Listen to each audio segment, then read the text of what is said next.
राजस्थान के रेगिस्तान में एक ऐसा धमाका हुआ जिसने दुनिया को हिला दिया।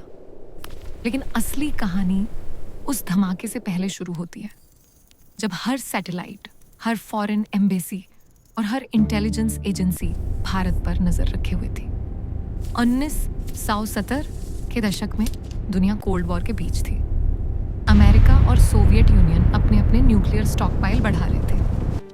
1978 का NPT nuclear non proliferation treaty sign हो चुका था, लेकिन भारत ने इसे असामान्य और भेदभावपूर्ण माना।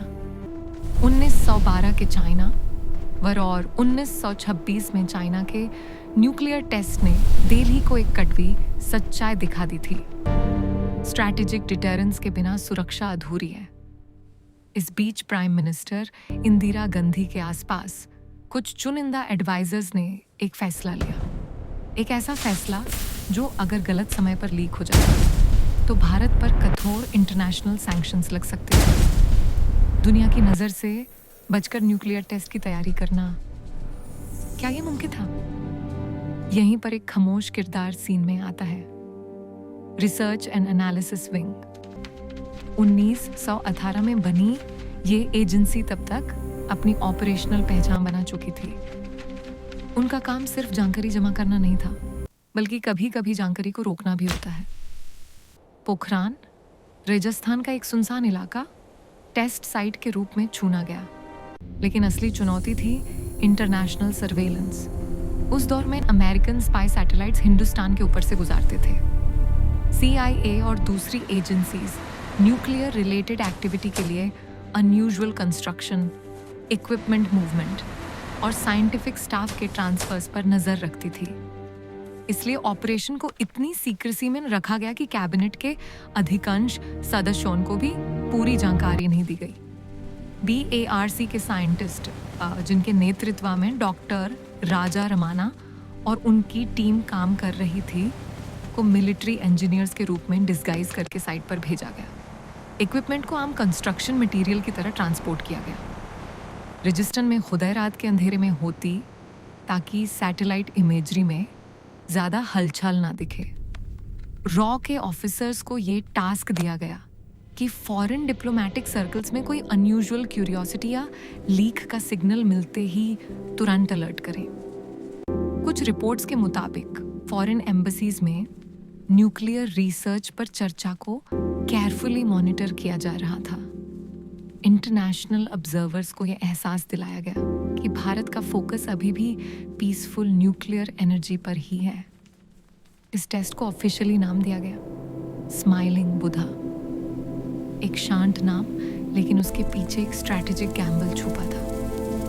अगर अमेरिका या कनाडा को पहले से एग्जैक्ट डेट और साइट का पता चल जाता तो डिप्लोमेटिक प्रेशर इतना बढ़ सकता था कि टेस्ट रोक दिया जाता या फिर तुरंत इकोनॉमिक सैंक्शंस लग जाते। कनाडा और US ने पहले ही न्यूक्लियर कॉपरेशन दिया था साइरस रिएक्टर के जरिए। अगर उन्हें शाक होता कि उस टेक्नोलॉजी का इस्तेमाल वेपन कैपेबिलिटी के लिए हो रहा है, तो भारत की ग्लोबल इमेज को नुकसान पहुंच सकता था। एड रुक सकती थी, टेक्नोलॉजी ट्रांसफर बैन हो सकता था, इंटरनेशनल आइसोलेशन का खतरा रियल था। इसलिए PM एडवाइजर्स ने एक और डिसीजन लिया। Communication strictly need to know basis पर होगी। रिटन रिकॉर्ड्स मिनिमम रखे गए, कोड वर्ड्स यूज किए गए। इवन आर्मी यूनिट्स को पूरा ऑब्जेक्टिव नहीं बताया गया। उन्हें सिर्फ इतना पता था कि एक स्पेशल इंजीनियरिंग प्रोजेक्ट चल रहा है।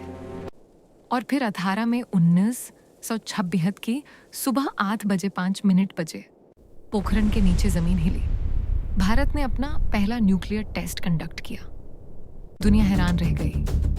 वेस्टर्न इंटेलिजेंस एजेंसीज को शॉक लगा कि इतनी बड़ी एक्टिविटी उनकी नजरों से कैसे बच गई। कुछ ही दिनों में सैंक्शंस लग गए।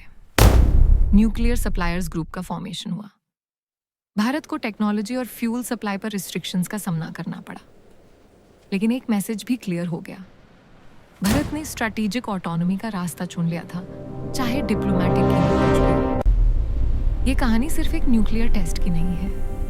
ये कहानी है सीक्रेसी, स्ट्रैटेजी और सर्वाइवल इंस्टिंक्ट की। एक ऐसे दौर में जब हर मूव ग्लोबल चेस बोर्ड पर देखा जा रहा था। दिल्ली ने एक ऐसा चाल चली जो दुनिया को अंदाजा भी नहीं हुआ। रजिस्टन की रेट शायद आज शांत है, लेकिन उस रेट के नीचे लिया गया वो खामोश फैसला आज भी भारत की स्ट्रेटेजिक पॉलिसी को डिफाइन करता है।